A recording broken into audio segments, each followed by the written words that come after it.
Right then. Let's start from the beginning.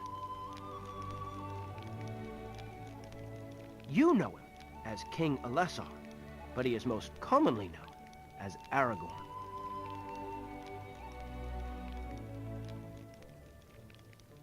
When I first met this mysterious ranger, he was known as Strider. He lived in the wilds, protecting the peoples of Middle-earth from bad folk.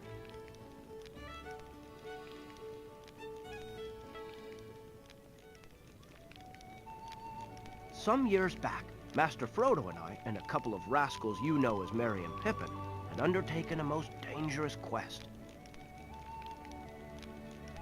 Sauron's ringwraiths had discovered the whereabouts of the One Ring, and we embarked on a mission to take it from the Shire. We first met Strider in the town of Bree, and it was here where he saved our skins, and not for the last time, I might add. The Dark Riders were onto us, so it was a blessing we had Aragorn to guide us toward Rivendell.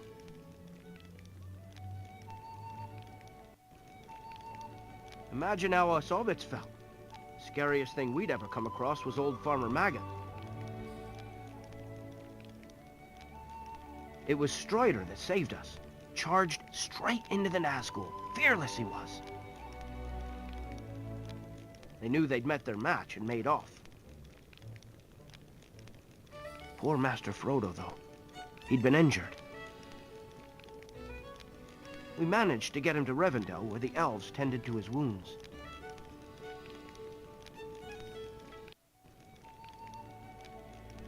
It was in Rivendell where the Fellowship was formed to help in our quest. Who was in this fellowship? Well, you had Gandalf and us hobbits, with Gimli of the dwarves, Legolas of the elves, and Boromir from the world of men. And lastly, there was Strider, who we now found out was not just a ranger, but Aragorn, heir to Isildur, the king in waiting. Don't forget Bill the pony. So what was this quest? To cast a golden ring into the fiery depths of Mordor. A ring? Indeed, a very dangerous ring, made by the Dark Lord Sauron as a terrible weapon. The very same ring that was cut from the hand of Sauron by Isildur all those ages ago. Somehow, it ended up in the possession of Mr. Bilbo Baggins, who passed it on to Master Frodo. So it was from the safety of Rivendell that we set off toward the path of Caradhras and the Misty Mountains. But things didn't go to plan. Saruman had sent out spies and knew we was coming, see?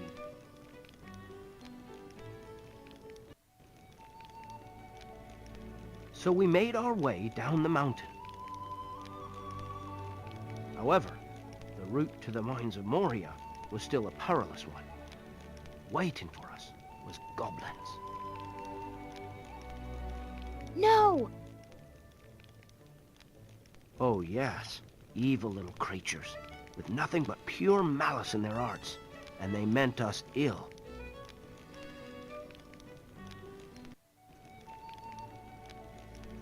That Watcher was nearly the death of us. I'd never seen such a beast, but we saw him off, we did.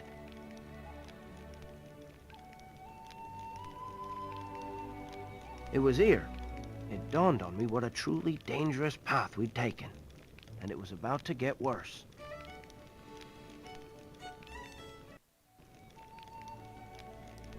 Entering the mines of Moria wasn't an easy decision. Gandalf was all too aware of what perils awaited. For once, this had been the greatest of dwellings for the dwarves. Home to the underground city of Dwarodelf. But now, it was a tomb. Why? What happened? To their great cost, the dwarves had unearthed all sorts of horrors. What kinds of horrors? Tell us, Father. All sorts of nasties. Let's read on, shall we?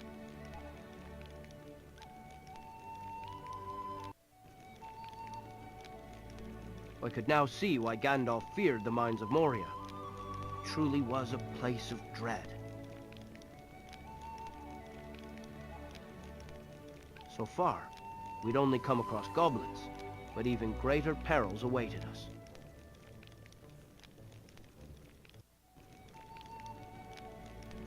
We battled onwards through the mine towards Balin's tomb. What's a tomb? Resting place of Balin, son of Fundin, was also nearly the final resting place of the Fellowship. Why's that? Tell us, tell us. All in good time.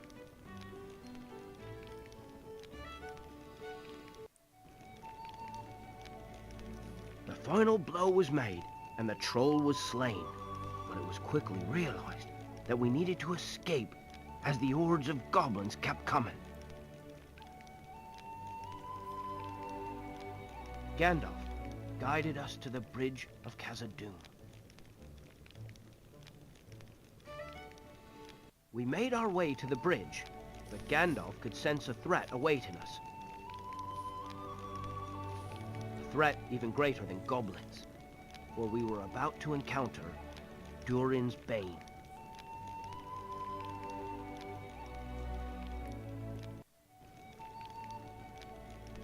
It was on the bridge that Gandalf turned and faced down the Balrog. He cast the beast into the fiery depths, but... What? the Balrog cast his whip and dragged Gandalf down with him. Gandalf was gone. We escaped the mines, but our spirits were low. It was Aragorn who rallied us together, urged us forward. From the shadow of the Misty Mountains, we made our way to the woods of Lothlorien to take refuge. Lady Galadriel gifted us with boats, and we traveled along the River Anduin to the northern borders of Gondor. We rested at a place known as Amon Hen. It was to be a fateful decision, for it was here that we were ambushed by Saruman's Uruk-hai.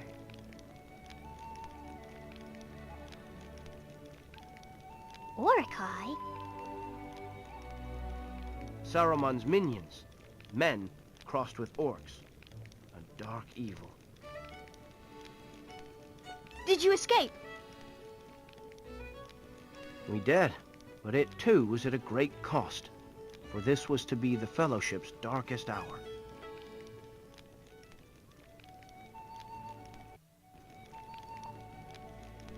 It was a fierce battle, but Aragorn's skill with a blade made sure he bested the foul Uruk, known as Lurtz.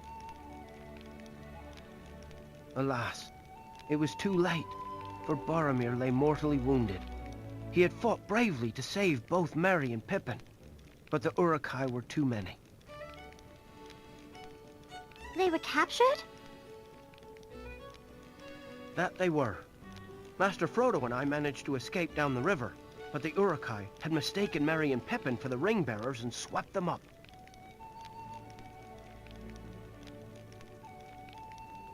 Now the foul beasts were set to take the poor hobbits to their master, Sauron, who knew what kind of fate awaited them.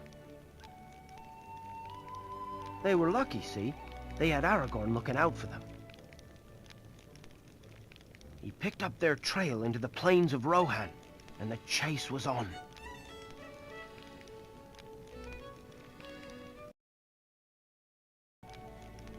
Aragorn, Gimli, and Legolas pursued the Uruk into the Riddermark and the plains of Rohan. This too was a blighted place, for it had come under attack from hordes of wild men. Wild men? Savage hillmen with an intense hatred of the peoples of Rohan. Aragorn would have to face these brutes in order to rescue Merry and Pippin.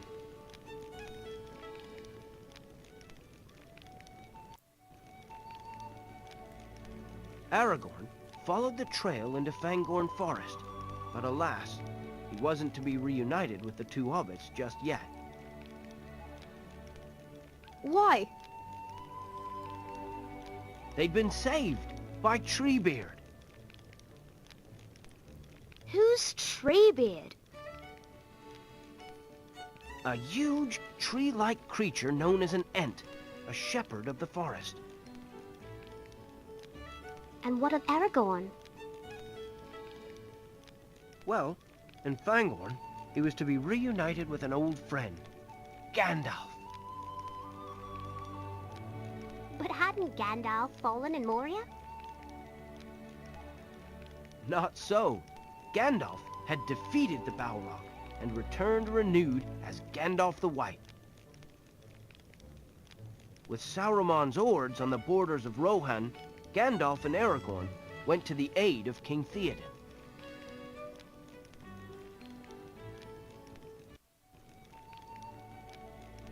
King Theoden decided that his people would have to leave their homes and take refuge in Helm's Deep. Unfortunately, it would be a perilous journey, for Sauron had unleashed his wolves of Isengard. Doesn't sound good. Indeed, evil wolf-like creatures used as mounts by orc riders. Real nasty pieces of work. Theoden knew Saruman would have something nasty waiting, so he sent Aragorn on ahead to scout out the area.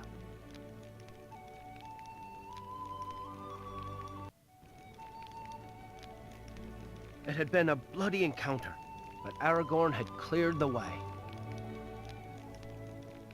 The people of Rohan flooded into the fortress at Helm's Deep. But King Theoden had misjudged the scale of Saruman's army. More than 10,000 Uruk-hai warriors now marched to lay siege to the Rohan fortress.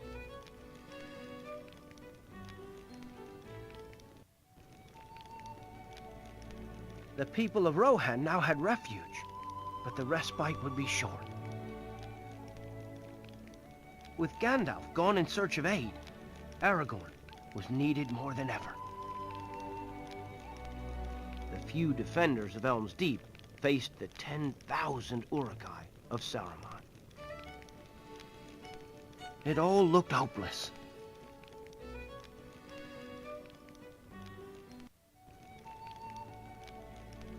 Aragorn, Gimli, and Legolas fought valiantly alongside the people of Rohan and the elves of Lothlorien. But as hard as they fought, they were overcome by the relentless onslaught pouring through the breach in the deeping wall. Theoden commanded everyone to fall back. The battle would continue in the Hornburg courtyard.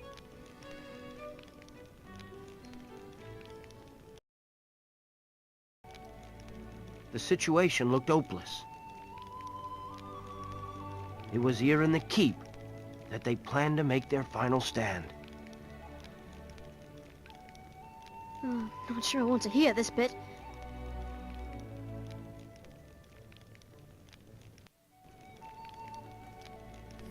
As Gimli blew the great horn, Aragorn stormed down the causeway. Hacking and slashing he was. It was a miracle he and the others got as far as they did.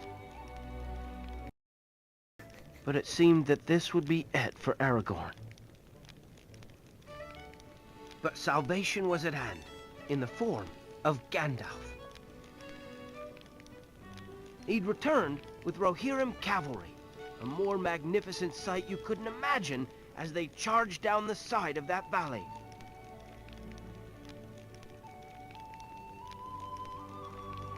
Saruman's Uruk-hai didn't stand a chance and were cut down where they stood. And what was to become of Saruman? It was the Ents who dealt the fatal blow. With the peoples of Rohan safe for the time being, it was then time to ride south to the aid of Gondor. It was on this journey to Gondor that Strider was visited by Lord Elrond and presented with a newly reforged Anduril, Flame of the West.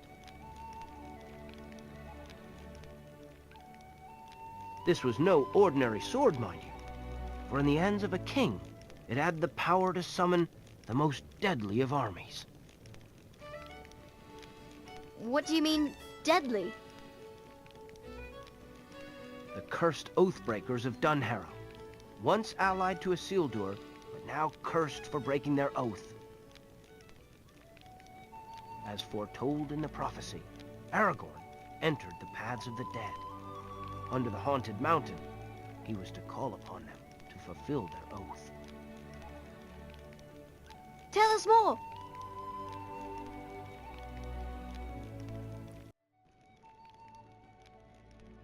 It was a hard-fought battle, but Aragorn proved to be the greater warrior. Defeated in combat, the King of the Dead now pledged his army's allegiance to Isildur's heir. With an army of dead now under his command, Aragorn moved on to Gondor.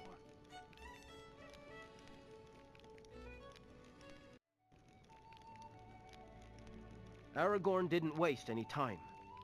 First to feel his wrath were the Corsairs of Umbar. Corsairs? Pirates, very bad men indeed, and puppets of Sauron. They were on their way to join the siege of Minas Tirith, but they didn't reckon on Aragorn turning up.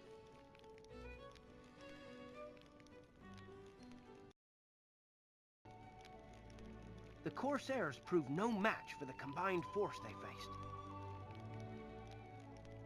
The army of the dead swept through their ranks, with Aragorn leading the charge. Those that didn't fall in battle soon fled. With the docks now secure, Aragorn turned his attention to the battle on the fields of Pelennor.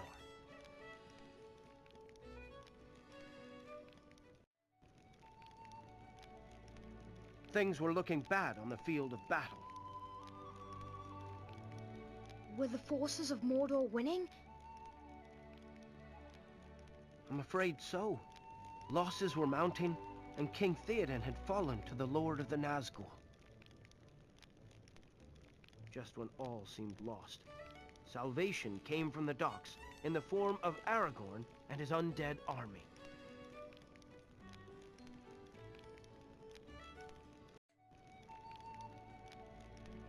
Sauron's forces lay broken and scattered on the fields of Pelennor. With the Battle of Pelennor Fields over, the army of the Dead's oath was now fulfilled. Aragorn released the Oathbreakers of Dunharrow from their curse.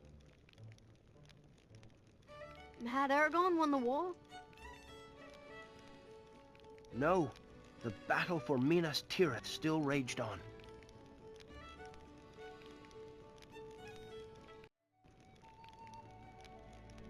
The Battle of Pelennor Fields had been a victory for Aragorn and his allies. Now he led an assault on the forces of Mordor that remained in the citadel of Minas Tirith.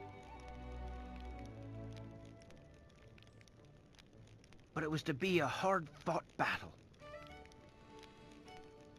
Why's that? Aragorn was about to face some of Sauron's strongest minions. Not only foul orcs, but trolls as well.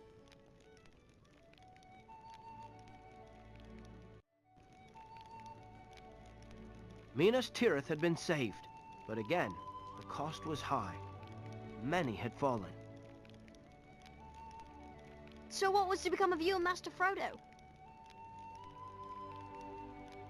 Thought you'd never ask.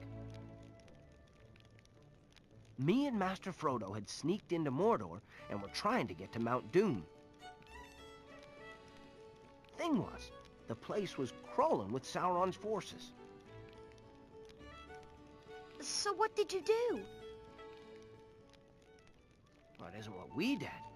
It's what Aragorn was about to do.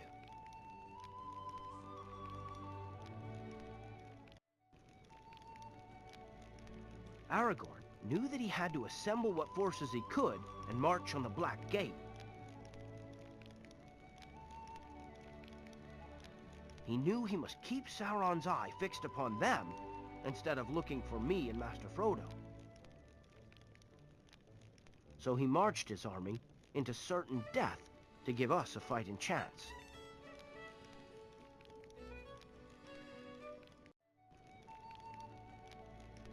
And in so doing, Aragorn diverted the eye of Sauron. Me and Master Frodo, we made our way.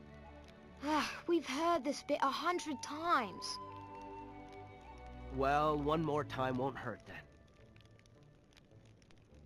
Now the ring was cast into the fiery depths of Mount Doom, and with its destruction came about Sauron's downfall. Then the all-seeing eye crashed down before us, and his forces were swallowed up by the ground below. And what of Aragorn? Aragorn, son of Arathorn, was crowned as King Elessar, the 26th King of Arnor, 35th King of Gondor, and the first High King of the reunited kingdom. And there you have it, the end of our story.